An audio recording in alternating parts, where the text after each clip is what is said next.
Hi, would I be able to speak with an elder? Yes, may I ask which state you're calling from?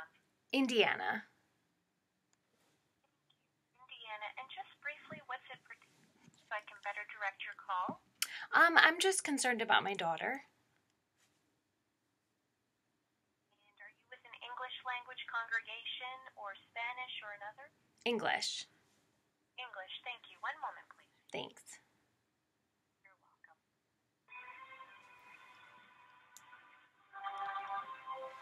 Ugh.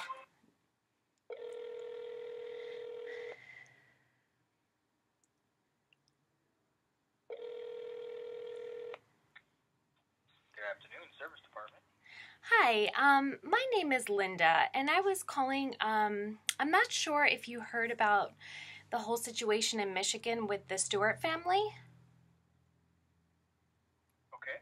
Um, and I have been shunning my daughter for about 9 years, and I'm really, really concerned because I don't want what happened to them to happen to my daughter. Okay. And which congregation are you associated with, Linda? New Albany, Indiana. But I've talked to my elders there, and like they just told me to continue to not speak with her, continue to shun, and I'm just so concerned that she's going to end up just like that mother did. And why are you shunning her? Well, she was married to a very, very abusive man, and it came out that he was a pedophile, and she ended up leaving after going to the elders several times, and he made a claim that she was sleeping with somebody at work, and the elders believed her and shunned her. Disfellowshipped her, I mean, and so we had to shun her. Okay. Well, Linda, I'm sure you can appreciate, for number one, that's a decision each person's going to have to make. On our website, no doubt you've seen there's plenty of information on the disfellowshipping arrangement and how Jehovah's Witnesses view it. So you're welcome to just revisit some of the principles there. But that's ultimately your decision to make with that. But I was... Second, Oh, sorry, go ahead. Second, when it comes to different stories that we hear, you can probably appreciate as well, we may just be hearing one side of it. So, as the Bible encourages us not to believe every word, but to take things and consider what the facts are. So that's just something to keep in mind when it comes to hearing different stories that we hear in the news as well. It may just be presented as one side. But that family was shunned and disfellowshipped, and that's why she, killed herself and the family and even the family dog. And I'm just concerned because I did go on the website, and that did say we don't shun now. So I was kind of confused because I was told I was not allowed to speak with her because she's disfellowshipped, but now it's saying on the website that we do not shun, and that, we still try to reach them, and make, help them out spiritually. But, I haven't done that for 9 years. I haven't reached out to her. And so I'm just concerned, I don't want her to kill her and my grandkids. I mean, even though I haven't spoken with them for 9 years, I don't want them to die, obviously. Right. We can understand how you feel. We wouldn't want that to happen to anybody. To no family. Perhaps, Linda, we'll just pass on a reference to you. So again, you can consider this on your own, and if you need to consult, that's what the local body of elders are there for. You can bounce this off of them, some of the questions you may have from this material. What? Are you familiar with the God's Love book? Yeah, but I mean, I did speak with the elders, but they told me, since she's disfellowshipped, I'm not allowed to talk to her. So, I mean, I can't even call her for, to make sure she's okay. I don't even know where she lives. Well, Linda, again, this is, like we mentioned, this is a personal decision. No one's forcing you to do anything here. And that's why this information will pass along to you, will help you to kind of get the right perspective here. So we're just going to pass this reference on to you for your review. So I won't get in trouble if I speak with her since she's disfellowshipped? reference here, Linda, and then you're going to have to... Well, I mean, that's kind of not a gray area. It's either black or white. So I can reach out to her, like, to make sure that her and my grandchildren are okay. Have you done any research yourself on this topic? Of course, and that's why I'm so surprised when I went on the website, it says we don't shun. So now I feel like I can, in good conscience, reach out to her and make sure that her and my grandchildren are okay.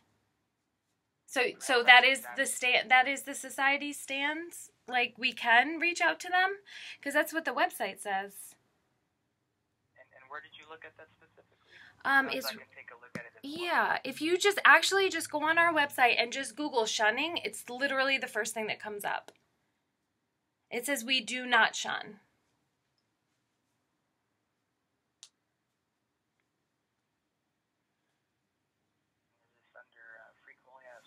Yes. What part is it? Yes. It's literally the first paragraph that pops up.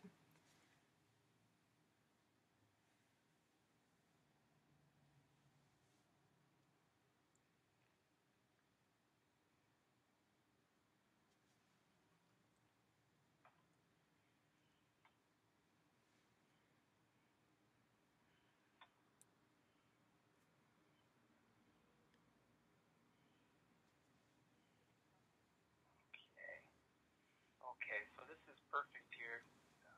If you're still on that same page, if you look right below it, you see where it says learn more? Yes. Okay, so that article there from the study edition of the Watchtower provides some more explanation, give you an overall view of your role with this. So go ahead and take a look at that article, especially toward the end of it, where it mentions what we can do to help such one. Is it the one that why disfellowshipping is a loving provision? Right.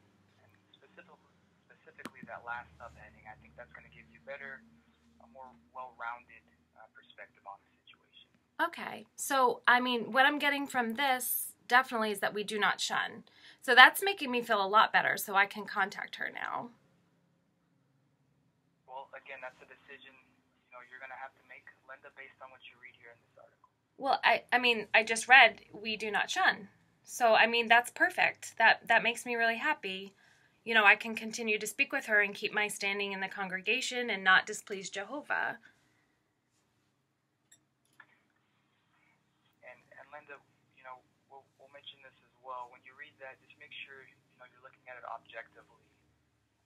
What is it saying? Look at the Bible principles there, because the stand is clear on what we should do and how we should conduct ourselves in this kind of situation. So just really make sure you're looking at it objectively. Well, it does say, it says respecting the disfellowship person's decision, but, since it was her leaving, a pedophile and, she was accused by him and he had no proof, yet she was disfellowshipped, it's always been hard for me to understand why she was disfellowshipped. So, it wasn't her decision. So, I guess then that means I can speak with her. Because I don't want to be blood guilty before Jehovah. And if I thought that she killed herself and her children because I didn't speak with her, like, how would Jehovah feel about that? He would count me as blood guilty. And, we don't want to slander anybody, but, he's the one that made the accusation against her, and she was disfellowshipped because of what he said. There was no witnesses to that or anything like that. And I just want to make sure that I'm not blood guilty before Jehovah. Like, maybe the Stewart's family are and the Stewart's congregation might be, since she was, disfellowshipped and then took everyone's lives. And again, like we mentioned earlier, Linda, that's one side of the story. There's no way, we can't validate if that was the reason for that. Or that's from the news. So, again, we'll leave it at that.